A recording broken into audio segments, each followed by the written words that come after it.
A candidate for spiritual advancement must be non-violent, must follow in the footsteps of great acharyas, must always remember the nectar of the pastimes of the Supreme Personality of Godhead, must follow the regulative principles without material desire, and, while following the regulative principles, should not blaspheme others.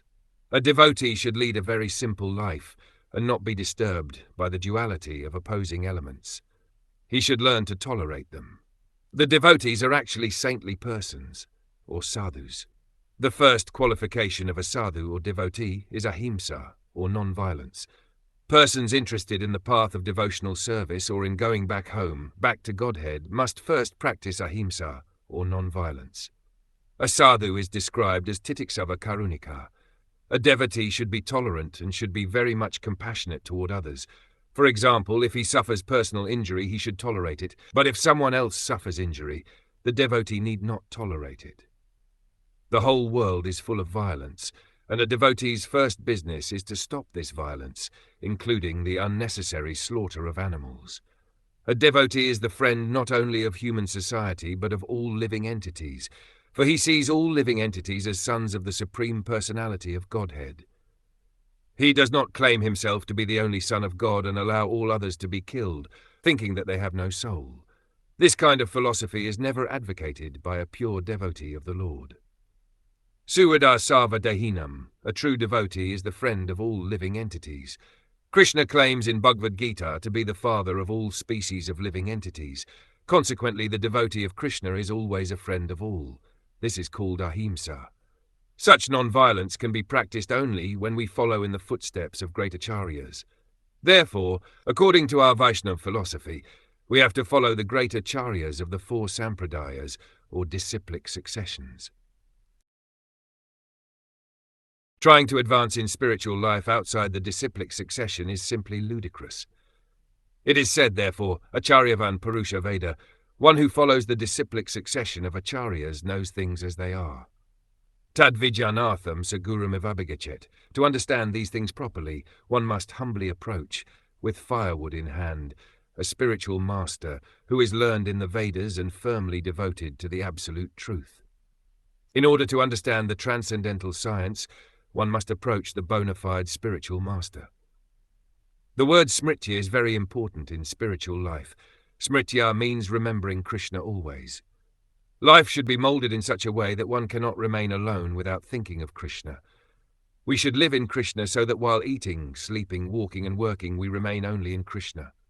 Our Krishna Consciousness Society recommends that we arrange our living so that we can remember Krishna.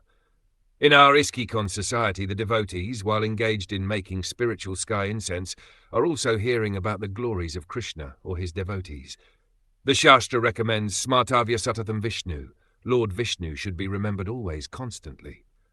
Vismartavya Najatuchit. Vishnu should never be forgotten.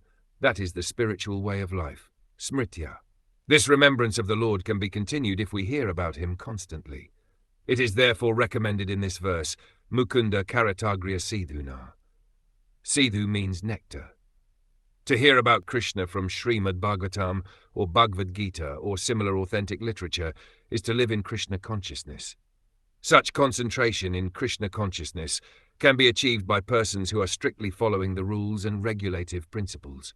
We have recommended in our Krishna consciousness movement that a devotee chant 16 rounds on beads daily and follow the regulative principles. That will help the devotee be fixed in his spiritual advancement in life. It is also stated in this verse that one can advance by controlling the senses. By controlling the senses, one can become a swami or goswami. One who is therefore enjoying this super title, swami or goswami, must be very strict in controlling his senses. Indeed, he must be master of his senses. This is possible when one does not desire any material sense gratification.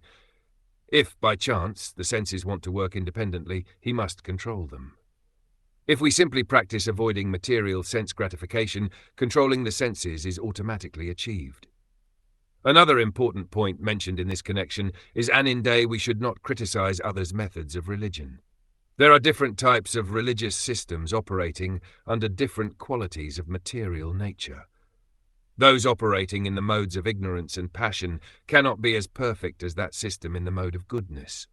In Bhagavad Gita, everything has been divided into 3 qualitative divisions. Therefore, religious systems are similarly categorized. When people are mostly under the modes of passion and ignorance, their system of religion will be of the same quality. A devotee, instead of criticizing such systems, will encourage the followers to stick to their principles so that gradually they can come to the platform of religion in goodness. Simply by criticizing them, a devotee's mind will be agitated. Thus, a devotee should tolerate and learn to stop agitation. Another feature of the devotee is nirihaya, simple living. Niriha means gentle, meek, or simple. A devotee should not live very gorgeously and imitate a materialistic person. Plain living and high thinking are recommended for a devotee. He should accept only so much as he needs to keep the material body fit for the execution of devotional service. He should not eat or sleep more than is required. Simply eating for living and not living for eating, and sleeping only 6 to 7 hours a day are principles to be followed by devotees. As long as the body is there, it is subjected to the influence of climatic changes, disease and natural disturbances, the 3-fold miseries of material existence. We cannot avoid them. Sometimes we receive letters from neophyte devotees questioning why they have fallen sick, although pursuing Krishna consciousness. They should learn from this verse that they have to become tolerant. This is the world of duality. One should not think that because he has fallen sick, he has fallen from Krishna consciousness. Krishna consciousness can continue without impediment from any material opposition. Lord Sri Krishna therefore advises in Bhagavad Gita, Tam stitikshasva bharata, my dear Arjun, please try to tolerate all these disturbances. Be fixed in your Krishna conscious activities.